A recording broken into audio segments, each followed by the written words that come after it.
Hi, welcome to All Things Possible TV. I'm Kris and I'm Bill. Welcome. I'm so glad you're here today.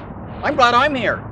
we're excited to share with you today an episode on resist or rise. We are going to talk today about, are you in resistance? Are you in resistance to the things that could be challenging, to things that cause fear for you? Or are you willing to rise to the next level, to rise to that next promotion, to that next thing, and have better success in your life? We're thrilled to have you here. Before we get into all the content, we just want to invite you to join our community, All Things Possible, and join that at allthingspossible.biz. Right here. Allthingspossible.biz. Click and clack and you'll be there, and we got some great stuff for you. Yeah, there's some great gifts and some content, as well as a lot of the videos and a lot of the things that we do. Personal development as well as healing.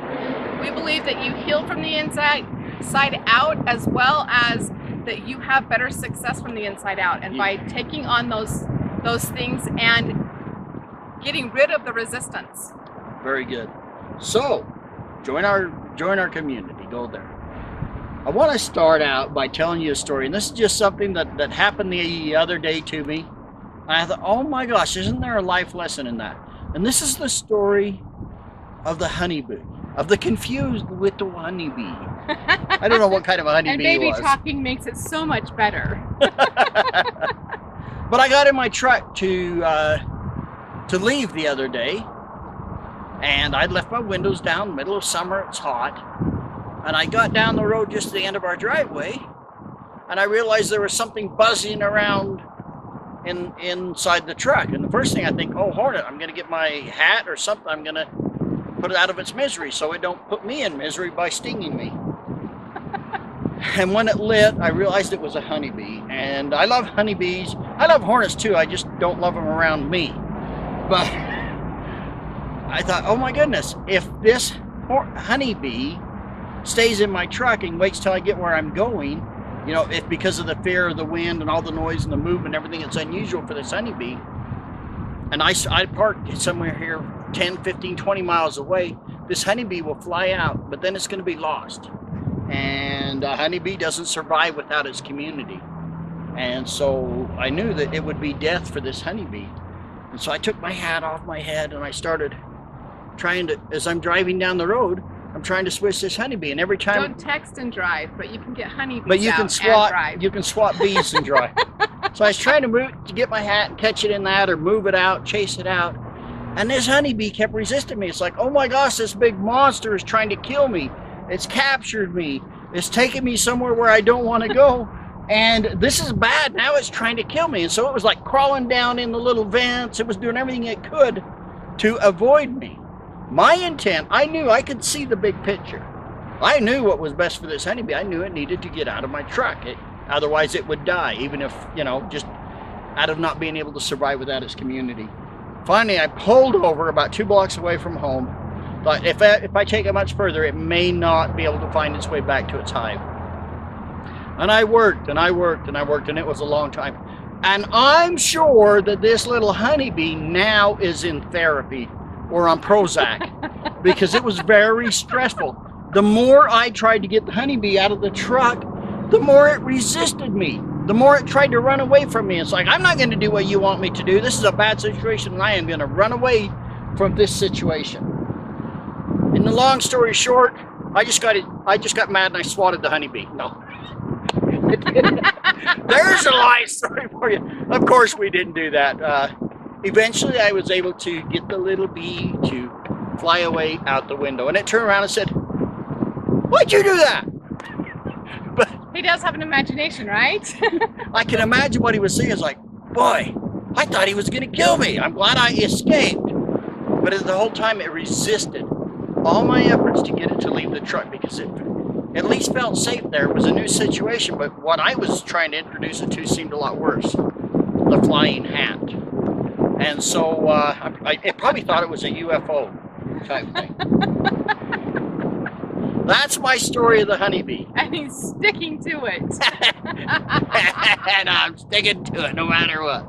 But what can we learn from this? How many times do we resist no matter what? We fight and push back against what is ultimately the best for us. I want to tell a little story on my son and us. When he was 9, he had cancer, and in the first short period of time, in a matter of a few months, he lost 67 pounds and weighed 68. So he'd lost 50% of his body weight in a short period of time. So which means he started out at about 130 pounds. I was processing the math there, going like, was he down to a pound? But no, okay, I'm with you now. You had to slow down for us country boys. Some people can't stay with me. But at the time, we fought at all costs. We did not want a feeding tube. We did not want that. I was going to special restaurants. Anything he wanted to eat, I would go buy. And we were nagging him. You gotta eat, you have to eat. We tried to force feed him. We tried to do everything because we did not want the feeding tube. You know, who wants a tube up their nose and down to their belly and taped to their face? Like, it was just going to be this horrible thing. Not only was it going to be difficult and a challenge for me to stay up all night and feed, do this feeding tube and do the machine, we just, we thought it was dumb. We didn't want to do it. We just thought it would be worse for him, and we resisted that. Yeah, we resisted and we convinced him to resist it too. That no, I don't want a feeding tube. We was afraid the kids at school would make fun of him, whatever. Right, it wouldn't look cool. It wouldn't be, he's bald. It's not like there wasn't some other things going on, but we felt like that was going to be the best thing, was to resist this, and we did. We resisted forever.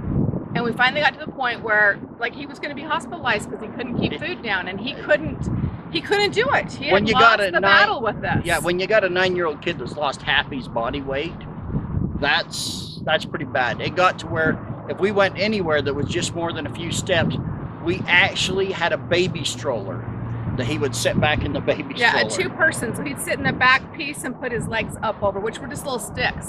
Because he was what, 5'3"? Yeah. Wore a size 9-man shoe. He was on the scale to be over 7 foot tall, with where they thought he was at, or not 7 foot, but like 6'4", 6'5". 6 foot, yeah. And taller than either of his progenitors. Right, which my twin brother was 6'4", so we knew that he could have a lot of height, but currently he wasn't making it, and we finally gave in.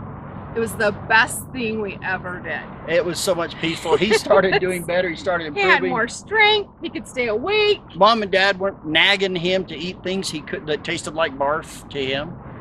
It was just... He wasn't throwing up. He wasn't having to go through the throwing up and eating something and throwing it up. And we didn't have to go through any of that. We just turned the feeding tube on for 12 hours at night. And it literally was the best thing we could do for his health and his wellness. Yet we resisted it. How many times are you finding things that you're resisting in your life that would ultimately up-level your life to a better situation? And a lot of times, we're not saying that every time something bad happens that you should embrace it wholeheartedly and dive headfirst into it. But what we are saying is, I'm in a situation, how can I make the best out of it? No, you know what? I'm not blaming this honeybee. He may not have studied hard in school and understood, higher thinking. But I had his best interest in, I could see things he couldn't. And I was moving him along for his good. I'm sure that now he's looking back, that weird guy? I am so grateful he swatted his hat at me till I flew out of his truck. This is so awesome, because otherwise I wouldn't be living with my friends. And I couldn't take stuff to the queen. And, and I would be a shriveled up piece of wings and striped butt. But dog food, because Bonnie likes to catch flies and bees. I'm sure that's what this bee is thinking now, right? But it really, that was the best thing for that, and it resisted to where, it took me a while. I was almost like, well, you get to choose. But do we do that sometimes? That which we resist will persist. When we fight against something, it's hard to get it to move past it.